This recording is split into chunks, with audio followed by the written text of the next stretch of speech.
It's a Father's Day edition right here on 104.5 WOKV, Jacksonville's news and talk, and we are protecting military families with the one and only Chris Brochu of Brochu Law. But like I said, Father's Day edition as well. Jim Brochu, the father of Chris Brochu, is with us this morning. Gentlemen, how are we doing? Casey, good morning. I know you're a dog father, right? I am, yeah. Nice. Happy Dog Father's Day. Thank you. That's good. Yeah. They should make cards for that, right? Absolutely. So we got a special guest today, my dad. He works with a lot of different military families. We're going to get into what he does in the second half. If you live in Northeast Florida, you already know if you're on city water or you have a well. Depending on where you live, sometimes your water may not be great to drink or use. So he's got some solutions for you at a reasonable price. And so the first segment we're going to talk about this morning, some of the things that we talk about when it comes to life insurance and some of the ways that you can protect your family and kind of let them know, write down what they need to do or know related to a life insurance policy. So with that being said, Dad, welcome on the show. Happy Father's Day. Thank you. Good to be here. So the first thing we're going to talk about is we've got some common misconceptions that we might need to clear up. And the first one is it's super cheerful. Today at 6:30, we're going to talk about the suicide exclusion and kind of the common misconception. So what was the question that we talked about the other day recently about it? Well, it's very timely because you and I were having lunch last week, and I remember asking you this very question was, what happens if somebody commits suicide? Doesn't that exclude their life insurance? And of course, you had the perfect answer. Right. And I think that is, when it comes to life insurance, one of the things that, it may never come in or affect your life, but if it does, you should probably know how to navigate it. It is an extremely sensitive family topic, but the one thing to know is that in most instances, your life insurance still pays. Now, there are a few where it doesn't, right? So if you had an instance where somebody took out a policy and committed suicide a year later, a lot of times there's a period of time, a 2-year window where somebody would have to live. Like a waiting period. Yeah, like similar to the material misrepresentation that we talked about. Mm-hmm. So in the state of Florida, if you pass away within 2 years of the policy inception date, you may have to allow the insurance, or your loved one would, as the beneficiary, would have to allow the insurance company to investigate the history of the insured and their medical history and all of that. That's for anything, not just suicide, but for any death within 2 years of taking out a policy. A life insurance policy, yeah, exactly. And the suicide exclusion, one of the cases I remember us talking about was the lawyer from South Carolina, Murdoch. Remember that guy? Yeah. He got in trouble. His wife and his son were murdered. His housekeeper mysteriously died. Remember hearing about that one? Yeah. Remember, he paid the hitman to shoot him, Right. Allegedly, right? We'll say allegedly. I don't think he's had his day in court yet, but that's one of those where I remember hearing that, and I think the policy was several million, 5 or 10 million. Right. But he had it for years. That's one where if he hired a hitman, to kill himself or just committed suicide, I think if he commits suicide, it pays out. Because he hired a hitman, it's now fraud, and they can rescind it, I believe.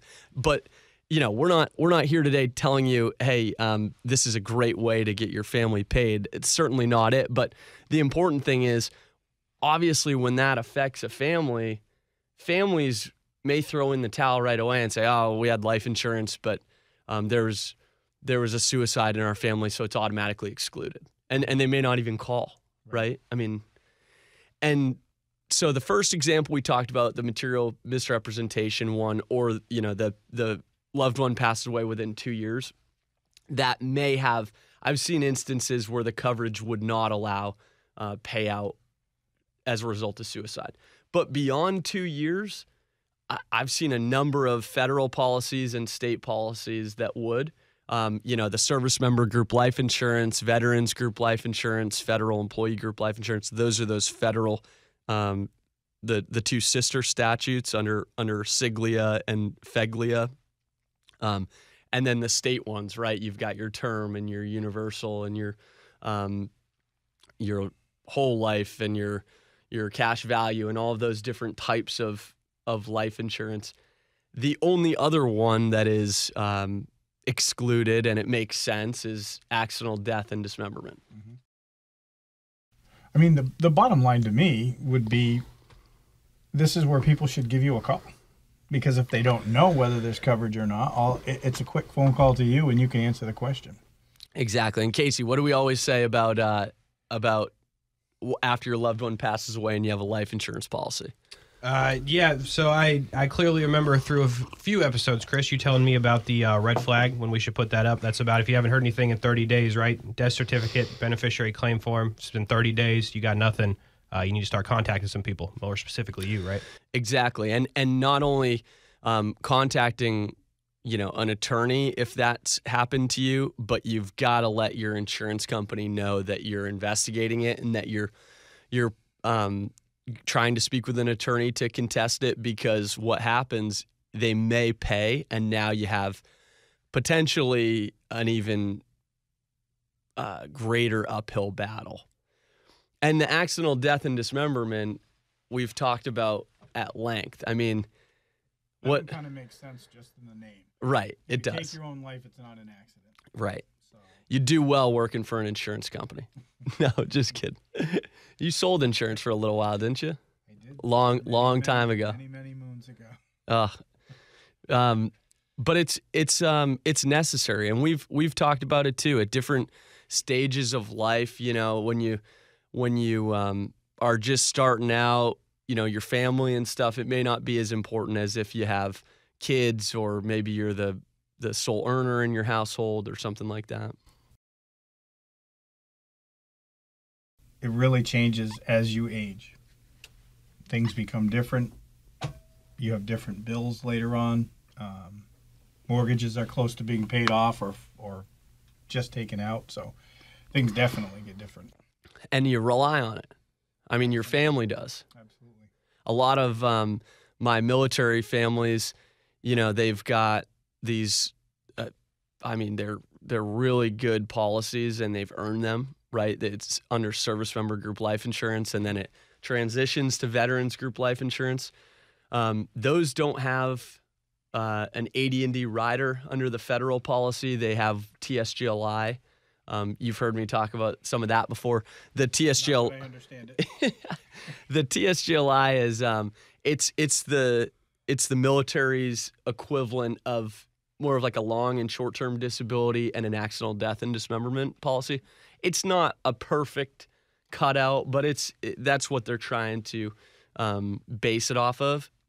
So there's no accidental death and dismemberment that come along with those federal policies, but I always find accidental death and dismemberment so interesting because, to me, and again, I'd love to hear your take on it, it seems like the lottery, right? I mean, even the ones that I get that should be paid out that are denied, it seems like, for $10 a month or $20 a month, we'll get you $500,000 in coverage. What's your take on it? I mean, do you, as somebody that worked in insurance, do you think that they pay? I mean, first of all, I never sold health or accidental.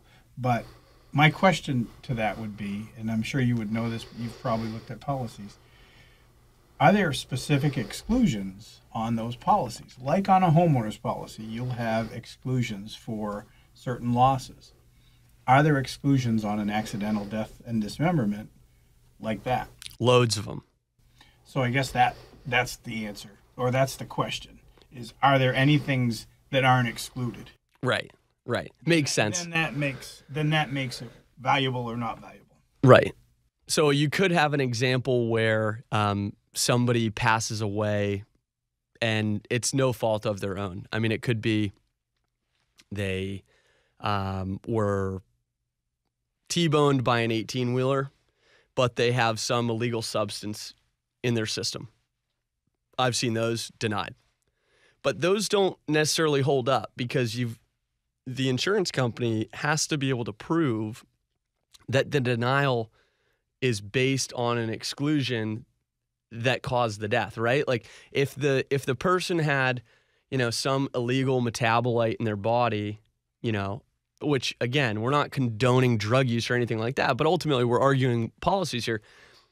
If they have that in their system, but they didn't die of that, that's not a lawful denial, right? It's also not the insurance company's place to judge that either. Right. As you just said, it's not ours. Right. It's not theirs. The exclusion has to be specifically related to what caused the accident. Yeah. And if it's not the drug use, if it's the driver that T-boned somebody by driving incorrectly, then there should not be an exclusion for that. Right. And I don't have all the answers here either, folks. I mean, if somebody that's listening has, some insight as far as if I'm wrong, I mean, obviously the only people that I see are either delays, denials, interpleader, people that need help. Maybe these are getting paid out left and right, and I'm only seeing the few that get denied. I don't know. I find it hard to believe, especially considering you can get a $500,000 policy for what seems like, yeah, you're paying $5, $10, $20 for a policy. That seems almost too good to be true. Correct. In my opinion, I agree. But again, most of the time those are riders, so you've got your term or your whole life or some other coverage that may pay, right? The loved one might get their $50,000, but the $500's denied or something like that. Right. Which, depending on how long they had it at $5 a month, might still be worth it, but you're not going to get what you thought you might get. Right. Certainly not the same coverage that they might have sold it to you. Right. That you were expecting. Right. If you purchased it in your mindset that it would maybe pay on a, even an 80-20 basis, right? You didn't die of natural causes. You didn't die of something, a heart attack or something health related. It's probably not 80-20, right? It's probably much greater. The odds of you dying in a perfect square accidental death scenario. Exactly. It seems like it would have to be on, all right, at this time, this day of the week, if all of these things happen, it's like a prop bet on a sports game. Mm-hmm. Did this person shoot par on the 12th on a Friday at wherever, right. The players. Right. So any other questions on that before we? No, I don't think so. The accidental death and dismemberment is obviously something that a lot of people are doing today. So I think it's important that they understand things that you just said and make sure that what they think might be covered is actually covered before they purchase something. That's just my opinion. But then if they feel like they've been wronged, that's where you can maybe help them. Definitely. And for service members and veterans and military families, it's good to remember if you've got an SGLI, service member group life insurance, a TSGLI, traumatic injury group life insurance, or a veterans group life insurance policy, you or your family, your administrator for that policy is going to be Prudential, and Prudential has a specific arm that they work with. It's called OSGLI, the Office of Service Members Group Life Insurance. So if you have any issues with your policy, that is who you're going to notify. And you need to write down that information. Prudential is the administrator for all military life insurance related to SGLI, TSGLI, and VGLI. Now, a lot of my military families, after they've either gotten out of the military or maybe they've retired, they become a civil servant for a federal agency, right? They work for ICE or Department of Justice, or maybe they're a postal worker. Mm-hmm. Maybe they go work at the federal courthouse, right?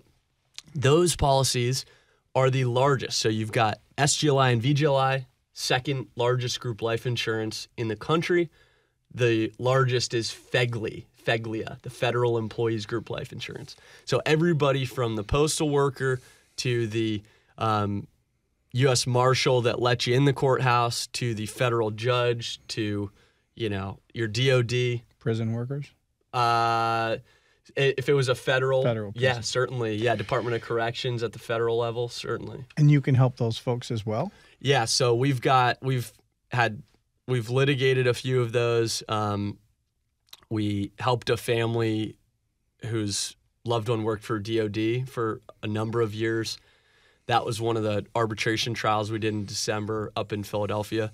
We certainly can. But ultimately, wherever you end up, you've got to make sure that your loved one knows who to call and knows what to look out for. Because whether you have a federal or a state policy, if you don't know who to call and you don't know the steps to take, even if you have a valid claim, you may have waived it. So when an insurance company, especially a life insurance company, says, hey, Jim, you don't have a policy, here are your premiums back, right, for your loved one.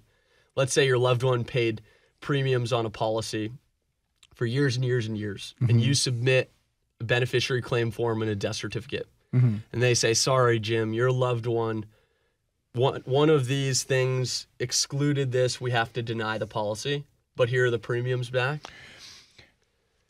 Okay. To me, that's a huge red flag because they're buying you off. And most of the time, sadly, the clients that I speak with, they have no idea what their rights are.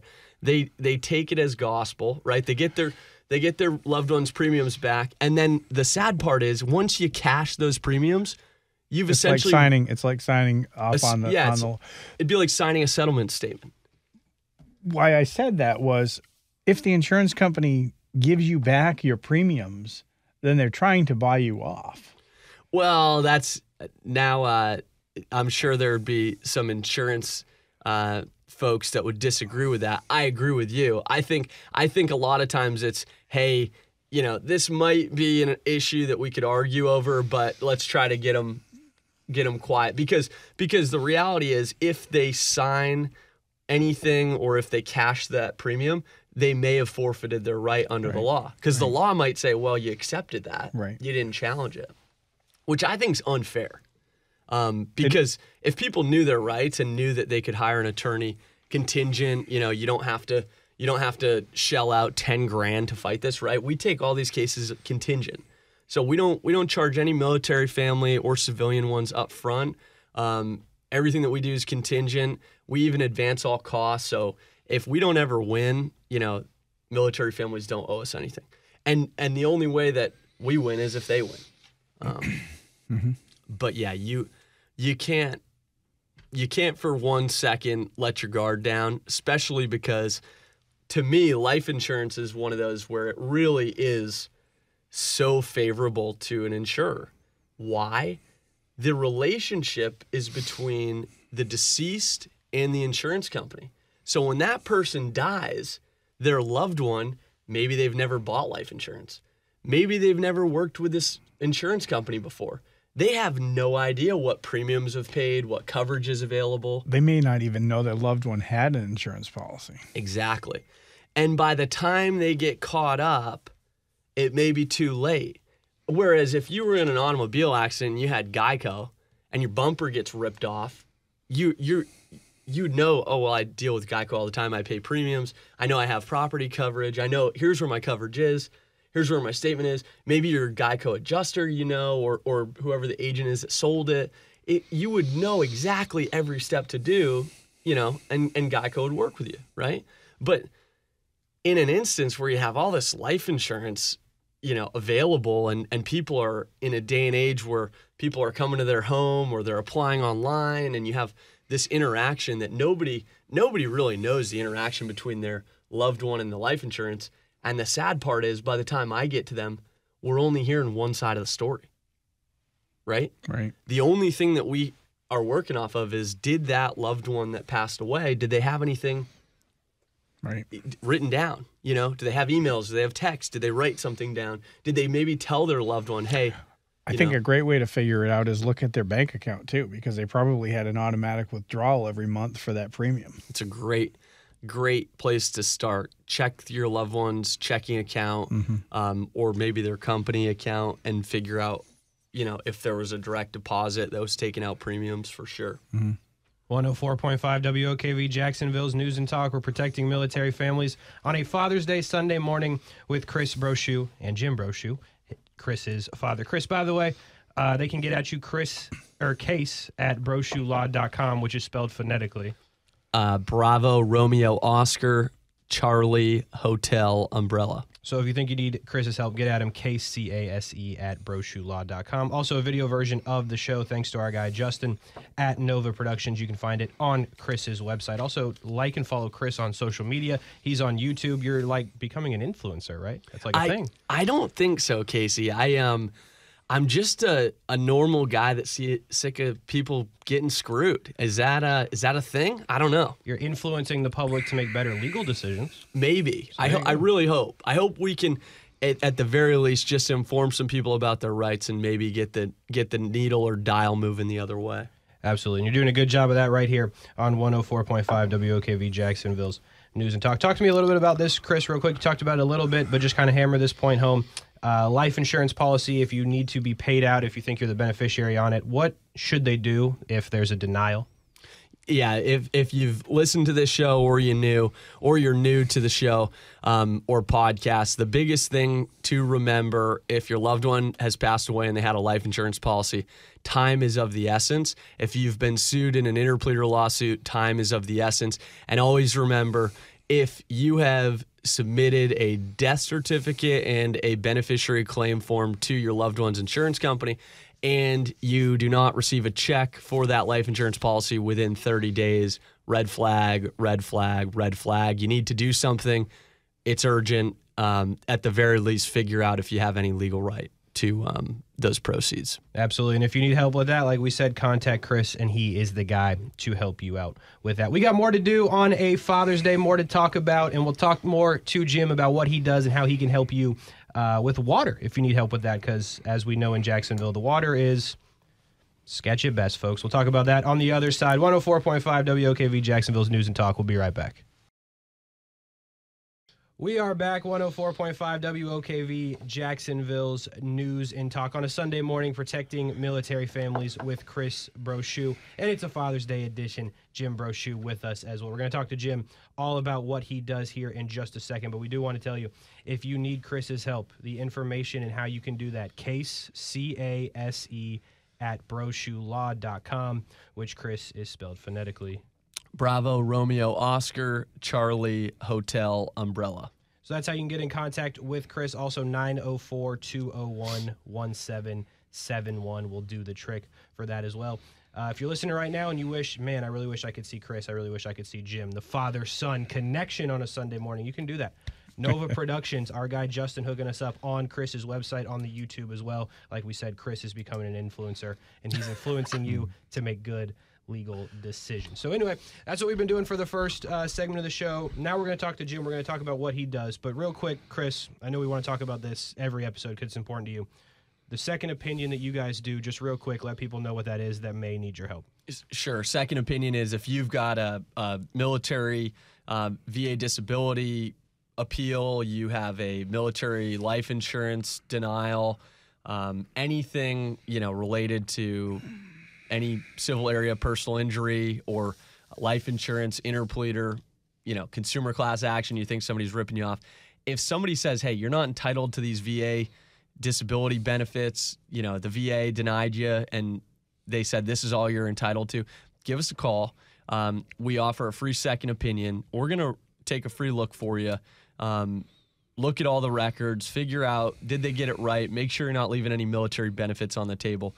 If you are not, and you've satisfied everything and you've got all your benefits, well, it didn't cost you anything. If we find or discover a benefit or a legal right that you aren't taking advantage of and you have earned, then we'll discuss, and if we agree, we'll enter into a fee agreement. Again, we no fee unless you win. We advance all costs on behalf of military families and civilian families. And I just want to say it's such a pleasure having my dad in studio today.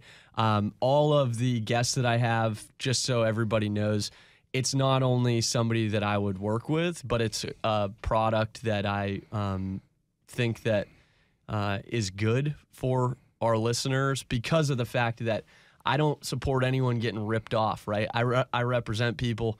I'm only going to vet people and companies that I believe in, that I know take care of our military families. And I know from talking with my dad, you represent and, well, not represent, but you talk and service a ton of military families. Yeah, it's amazing the amount that I get. Yeah. And you're new to Florida, too. I mean, you moved here from, we're from Maine originally for... Really? Yeah, we are. Yeah. I grew up there. I convinced my dad to move down. I've been here a little over a year. You loving it? You loving the Florida life? Love it. You've only been here a year. Wow. Yeah. One thing that I really like about what I'm doing and working is that I'm amazed at how many military folks I do run into and work with. And it's just, it's more rewarding to me because I'm very thankful for what they do. Obviously, my dad was in the Navy. My brother was in the Navy. I wish I had gone, but I didn't. So I'll help however I can.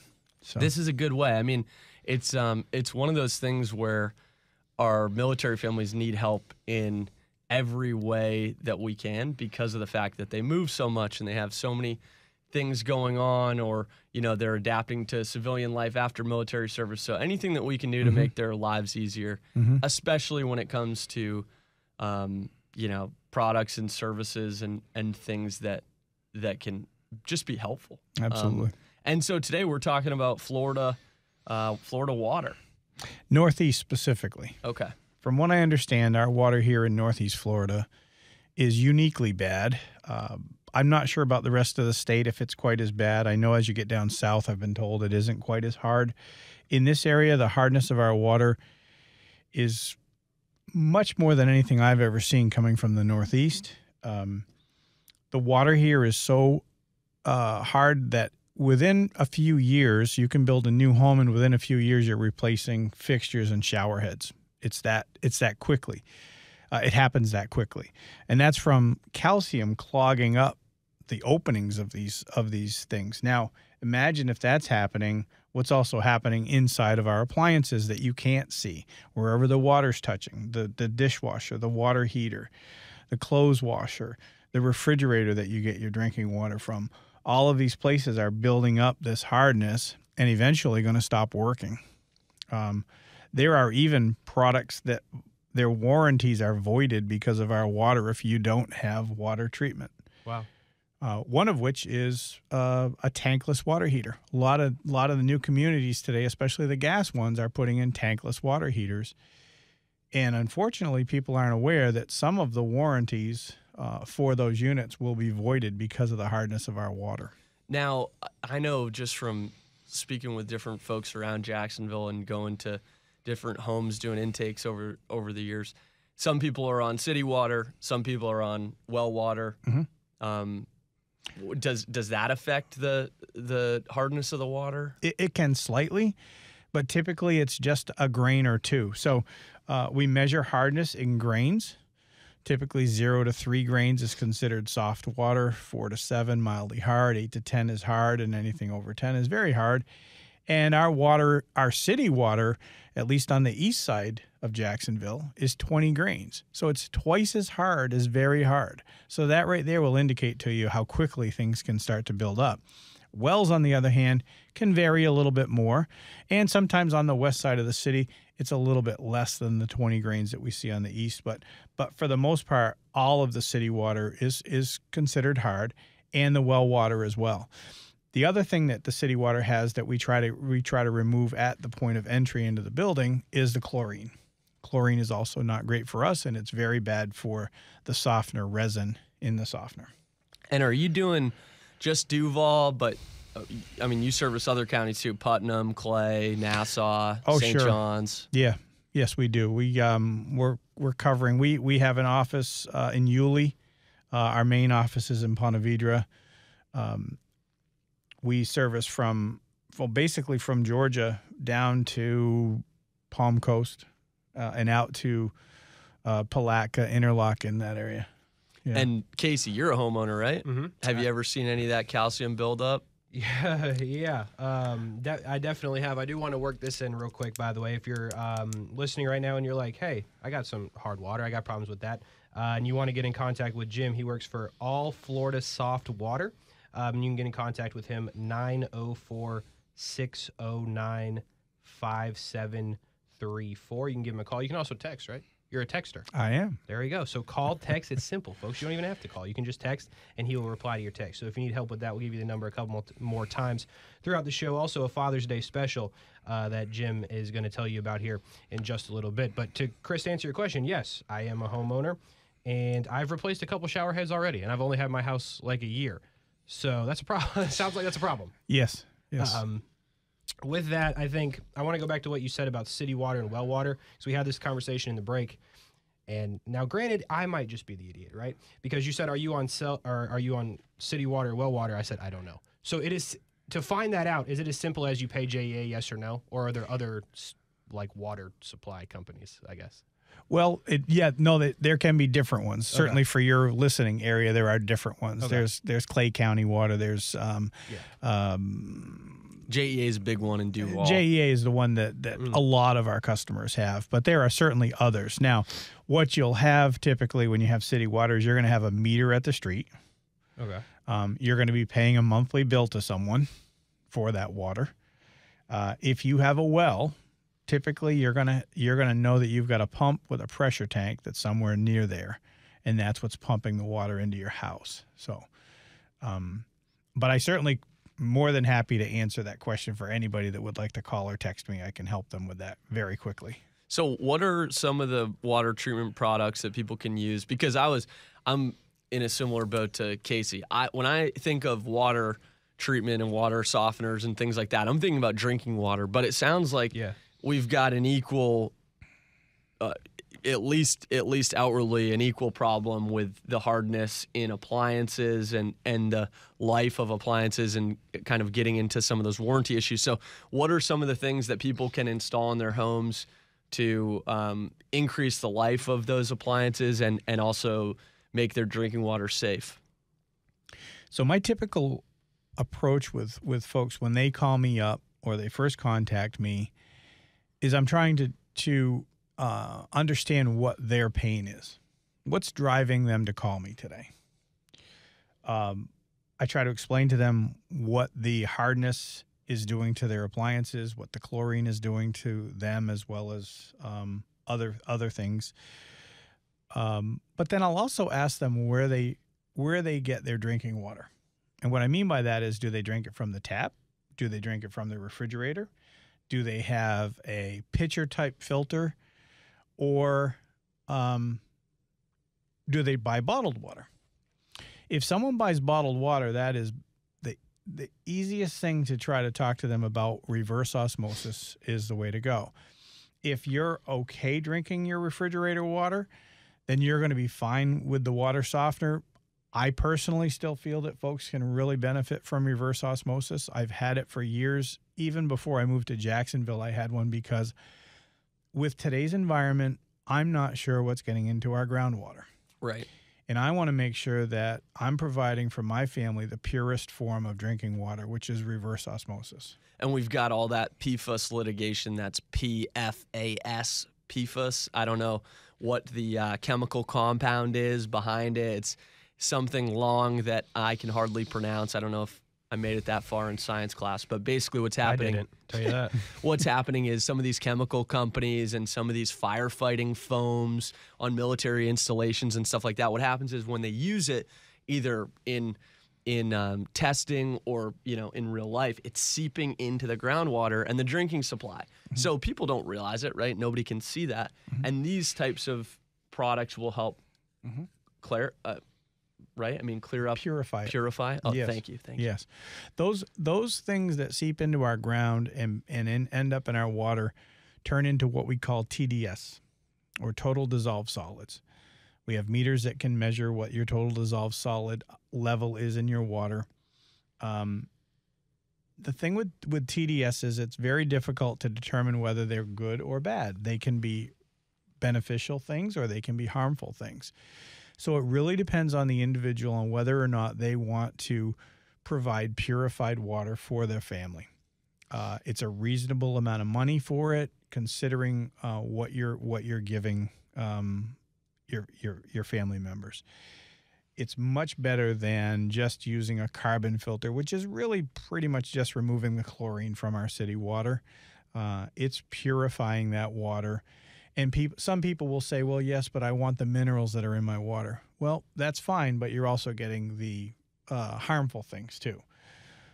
So my family's approach has always been, well, not always, within the last 10 to 15 years we've had reverse osmosis, has been, we'll remove all of that and we'll supplement back the minerals and vitamins that we want to get, and that way we know what we're getting.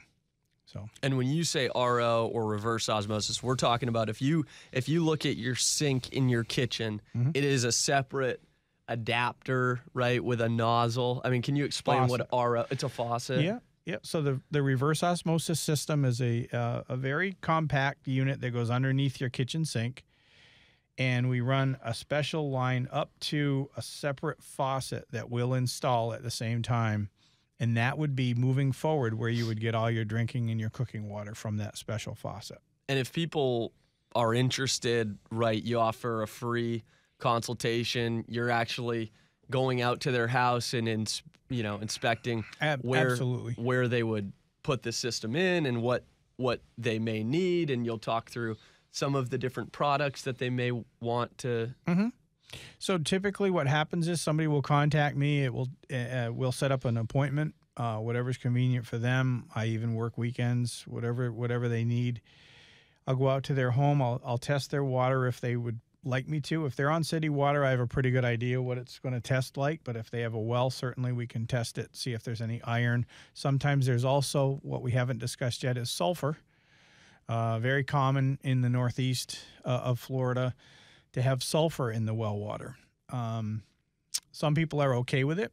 It smells somewhat like rotten eggs, and I personally would not be able to live with it, but I've had folks tell me that they're okay. And it really is whether it bothers them or not, because it's not overly harmful. But anyway, I'll come out to their home, test their water, kind of talk about what they're looking to treat, whether they want just a softener or if they're looking and they're interested in reverse osmosis, and I'll show them what we would offer. And typically it takes me about 30 to 45 minutes in someone's home, really dependent more on how many questions they have. And that kind of brings up a topic too, that if you've got a water treatment company that comes into your home and they try to spend 2, 3, 4 hours in your house because they won't leave without getting a yes answer, that should be a huge red flag to you. Don't let anybody force you into buying before they leave your home. This is a sales technique that I personally could never be involved with. I walk in, I try to educate people as best I can. I give them the pricing that we can do for them. If they're ready to purchase that day, that's fantastic. But if they're not, I'll follow up with a phone call whenever they tell me to. 2 days, a week, a month, whatever they think they'll be ready. Absolutely. And if you are listening right now and you think you might want to have Jim help you with that, you can give him a call at 904-609-5734, all Florida soft water. Jim, I was telling you this a little bit in the break. My fridge water, not great, right? We didn't drink it for a while. Even the ice was not good. And then recently, my dad put in like a filter that you buy at like the store or something, right? Not like a filter like you guys sell. Is that like putting a Band-Aid on like a giant gash? Like eventually it's just going to run out and I got to get another one? What's the filter that your dad purchased? I'm not going to lie to you, Jim. I don't know. But is it a pitcher style? Oh no, it's in our fridge. The refrigerator. Yeah. We also have a so that's your refrigerator filter. Yeah. That's everyone has those pretty much if they have water running through their fridge. It made it taste better. It made it better. Okay. Yeah. Well, that's something that when you have a refrigerator and you're using your water through there, or you're at least making ice through there, that filter typically needs to be replaced about every 6 months. There's usually a little alarm or a light that will go off and tell you it's time. that's something that you will need to replace probably every 6 months. The average filter replacement cost, it varies. You can get them sometimes between $30 and $50. So you're talking maybe $100 a year for that filter. Example, if you were to put a softener in your house and we were to do reverse osmosis for you, we could do that somewhere typically around $700 or $800. So you're spending $100 a year for that fridge filter, and you're not even getting a great quality water. Yeah, you could put reverse osmosis in there for a relatively inexpensive amount. That's as long as we're putting a softener in. That's kind of like a price that we're able to do because our installers are already there. But to answer your question, it's not really a Band-Aid on it. It's just something that will be an ongoing replacement. Situation. Yeah. Yes. That wouldn't, replacing that filter every 6 months would not repair or be a fix to hard water. No. It would not keep that appliance throughout the life of, or how long it should last. It's doing nothing for the hardness. Okay. All that filter is doing is removing chlorine, basically. Okay. It's a small version of a carbon filter. So getting back to it, and this is interesting. So I've actually talked to my dad about this. There have been a couple of lawsuits against some of these water treatment companies because some of the ones that, at least one that I know of, not your company, that goes door to door and they, sit in your house for 6 hours and, pressure you. And, they come in with the beaker like they're your high school science teacher and they've got these different things. But one of the things that they were doing is the testing that they're doing, everybody's results are the same, right? So they're not actually individual to their water, and that was one of the allegations of the lawsuit. But one of the other things is that their price is actually 3 or 4 times as much as your company's too, right? So is that right? It is. The company that you're referring to, so let's talk pricing briefly. I can't say a price on the air because I don't know until I come out to your house, because I don't know exactly what we're going to need to treat your water until I see what the situation. And it is dependent on the installation of it. But a typical softener price with a regular style installation should be somewhere around $2,500 to $3,000. That's give or take. Single family home. Single family home. Nothing crazy. Right. The company that you're referring to, and there are a few others in our market as well, we'll try to price their system $6,000, $8,000, $10,000. If anybody's asking you for that kind of money for a water softener, you really should try to get another opinion before you do anything. As I mentioned before, their red flag also will be that they won't leave your house without a yes. It's a very high pressured sale. It's like Tommy Boy, we aren't taking no for an answer. That right? is kind of it is kind of the comparison. Yes, it is. Absolutely. Sticking with price, by the way, Jim, we only got a couple minutes left here. I want you to tell the people about your Father's Day special. So what I'd like to offer, and because this broadcast lives in forever, infinite. The internet is forever. Jim. Yes. I would like to make this a no expiration Father's Day special for anybody that might watch this a month down the road or 6 months down the road.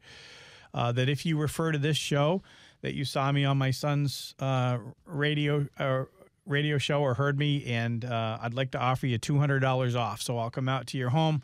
I'll price up a system, and you've mentioned that you've seen me on the show, so I will give you $200 off at that point. So the quote is free. You come out to their house, even if they decide that they don't want to purchase at this time, they won't be charged for that. But if they decide to move forward and they mention, the promo code Father's Day, you'll take $200 off their sale. Absolutely. And if they for some reason can't remember the number, but they remember All Florida Soft Water, and they call All Florida Soft Water and they say, hey, I heard Jim on Protecting Military Families with Chris Brochu. I want him to come out to my house. Is that something that you can help with, and they'll still get this promo? Yes, they can do it that way as well, but they do have to reference that they would like me to come out, because I'm the only one that's able to give this at this moment. This quote, or excuse me, this discount. Mm-hmm. Yeah. Absolutely. And if you just want to talk to Jim directly, 904-609-5734. You can get in contact with him, and he can help you out with that. By the way, guys, I see some cross-promotion here. Brochu Second Opinion. Second opinion if you're getting too much on your water softener. Oh, that's good. Absolutely. Maybe we'll come out with a joint show. Who knows? I see T-shirts, I see graphics, I see everything that could come out for that. Guys, enjoy the rest of your Father's Day. Obviously, I'm sure you guys have some stuff planned for today. Enjoy it. Thanks to all the fathers out there, obviously. We got a lot that work here. I have my own dad, Chip, so shout out to all the fathers out there. Hope you guys have a great day, and we appreciate you joining us for another Sunday morning. You got a long rest of your day ahead, and we will talk to you again next week. Thanks, guys, for being here. Thanks, Dad. Thanks, Casey. Thanks, Casey.